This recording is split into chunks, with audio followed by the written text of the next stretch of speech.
Badan Narkotika Nasional Provinsi Bali meringkus warga asal New Zealand berinisial MP di lingkungan perumahan Gria Alam Pecatu, Kuta Selatan, Badung, lantaran diduga membawa narkoba. Penangkapan ini merupakan kerjasama antara BNNP Bali bersama Bea Cukai Ngurah Rai. Kepala BNNP Bali Brigjen Pol Gede Sugianyar Dwi Putra bersama Kepala Bea Cukai Ngurah Rai Mira Puspita Dewi dalam rilis pers Kamis 29 September menjelaskan pengiriman narkoba tersebut awalnya terendus anjing pelacak milik Bea Cukai Ngurah Rai.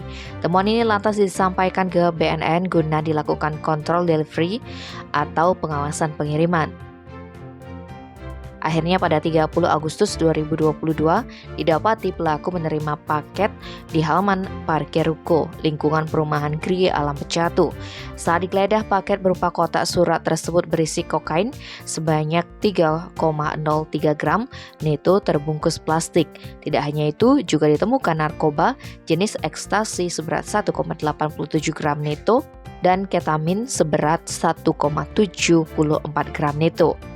Bule kelahiran Bandung itu lantas dibawa ke kantor BNNP Bali guna pemeriksaan lebih lanjut. Saat diinterogasi, ia mengakui barang itu dikirim temannya dari Kanada. Saat ini, aparat tengah mendalami peran atau keterlibatan MP dalam jaringan narkoba dan pemasokan barangnya. Atas perbuatannya, bule berusia 42 tahun itu terancam hukuman penjara minimal 4 tahun dan maksimal hukuman mati. Tim Bali Express melaporkan.